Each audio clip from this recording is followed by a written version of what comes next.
കടൽ മണൽ ഖനനത്തിനെതിരെ സംസ്ഥാനത്ത് പ്രതിഷേധം കടുക്കുകയാണ്. മത്സ്യത്തൊഴിലാളികളുടെ കഴിഞ്ഞ ദിവസത്തെ പ്രതിഷേധമൊക്കെ പ്രേക്ഷകർ കണ്ടിട്ടുണ്ടാകും. ഇന്നലെ കണ്ട ഹർത്താൽ അതിൻ്റെ ഒരു തുടക്കം മാത്രമാണ്. വരും ദിവസങ്ങളിൽ വലിയ പ്രതിഷേധമായി അത് മാറും, വലിയ പ്രതിഷേധ തിരയായി അത് ആഞ്ഞടിക്കും എന്നുള്ള കാര്യം ഉറപ്പാണ്. വിഷയത്തിൽ രാഷ്ട്രീയ വിവാദവും കത്തുന്നുണ്ട്. എന്താണ് ഈ ആഴക്കടൽ ഖനനം? മത്സ്യത്തൊഴിലാളികളുടെ ആശങ്ക എന്താണ്? അവർ വലിയ പ്രതിഷേധവുമായി രംഗത്ത് വരാനുണ്ടായ സാഹചര്യം എന്താണ്? വളരെ വിശദമായി നമുക്ക് പരിശോധിക്കാം ഒരു റിപ്പോർട്ടിലേക്ക്.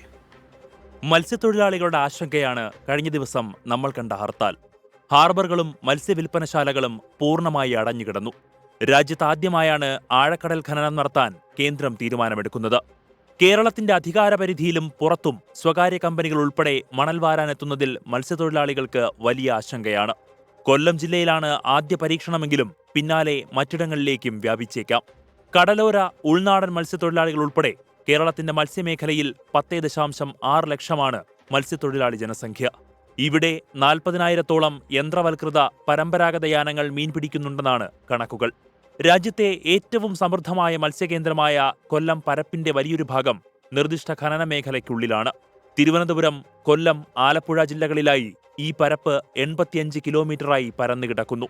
2002 offshore areas mineral development and regulation നിയമത്തിൽ 2023 കൊണ്ടുവന്ന ഭേദഗതികളാണ് ധാതുഖനനത്തിന് വഴി തുറന്നത്. കടലിലെ ധാതുക്കളും പ്രകൃതിവാതകങ്ങളും ഉൾപ്പെടെ എല്ലാ വിഭവങ്ങളും രാജ്യത്തിന്റെ സാമ്പത്തിക വളർച്ചയ്ക്ക് ഉപയോഗിക്കുക എന്നതാണ് ലക്ഷ്യം. പക്ഷേ ഈ നീക്കം മത്സ്യസമ്പത്തിനെ എങ്ങനെ ബാധിക്കുമെന്ന് പരിസ്ഥിതി ആഘാത പഠനം നടത്തിയാലേ വ്യക്തമാകൂ. 48.4 മുതൽ 62.5 മീറ്റർ ആഴത്തിൽ ഖനനം നടത്തുമ്പോൾ അത് മത്സ്യ ആവാസ വ്യവസ്ഥയെ പൂർണ്ണമായി തകർക്കുമെന്ന് മത്സ്യത്തൊഴിലാളികൾ പറയുന്നു. ഇതുകൂടാതെ അടിത്തട്ടിലെ ചെളി ഇളകുന്നതോടെ ആവാസമേഖല മലിനമാകുമെന്നും മത്സ്യങ്ങളുടെ ആഹാരശ്രേണി നഷ്ടമാകുമെന്നും മത്സ്യസമ്പത്തിന്റെ ഗുരുതര തകർച്ചയ്ക്ക് ഇത് കാരണമാകുമെന്നും സമുദ്രശാസ്ത്രജ്ഞർ അവകാശപ്പെടുന്നു. തുറമുഖങ്ങളെ ആശ്രയിച്ച് ജീവിക്കുന്ന കുടുംബങ്ങളെയും ഇത് ബാധിക്കും. കേരളത്തിലെ കടൽ മേഖലയിൽ നിന്ന് കോരിയെടുക്കാൻ പോകുന്നത് 35,000 കോടിയുടെ മണലാണ്. കൊല്ലത്ത് നിന്ന് മാത്രം 14,200 കോടിയുടെ മണലെടുക്കുമെന്നാണ് ഔദ്യോഗിക കണക്ക്. ആശങ്കകൾ ഒരുപാടുണ്ടെങ്കിലും കേരള തീരത്ത് ഖനനം ആരംഭിക്കുന്നതിന് മുൻപ് പഠനം നടത്തുമെന്ന് കേന്ദ്ര സർക്കാർ വ്യക്തമാക്കുന്നുണ്ട്. കടൽ മണൽ ഖനനത്തെ ചൊല്ലി കേരളത്തിലും വിവാദം കത്തുന്നുണ്ട്. കേന്ദ്ര നീക്കത്തിനെതിരെ പലതവണ എതിർപ്പറിയിച്ചിട്ടുണ്ടെന്ന് മന്ത്രി പി രാജീവ് പറയുന്നു. ജനുവരി 11 കൊച്ചിയിൽ കേന്ദ്ര ഖനി മന്ത്രാലയം സംഘടിപ്പിച്ച റോഡ് ഷോയിൽ കേരളം പ്രതിഷേധം രേഖപ്പെടുത്തിയിരുന്നു. ഇത് 2023 ബില്ല് അവതരിപ്പിക്കുന്നതിന് മുൻപ് തന്നെ ശക്തമായ എതിർപ്പ് അറിയിച്ച് കേരളം എന്ന TV ലാൽ, അതും ബൈലൈനുണ്ട്, ഇന്നത്തെയും ബൈലൈനുണ്ട്, 2023 തന്നെ റിപ്പോർട്ട് ചെയ്തിട്ടുണ്ട്. ഈ പ്രശ്നത്തിൽ നിങ്ങൾ എന്ത് ചെയ്തു, ഞങ്ങൾ എന്ത് ചെയ്തു എന്ന വിഭജനമല്ല ഉണ്ടാകേണ്ടത്. ഈ ഘട്ടത്തിൽ കേരളം ഒന്നിച്ചു നിന്ന് എതിർക്കേണ്ട പ്രശ്നമാണ്. പക്ഷെ ഈ ഘട്ടത്തിൽ അങ്ങനെ ഭിന്നിപ്പുണ്ടാകാൻ പാടില്ല.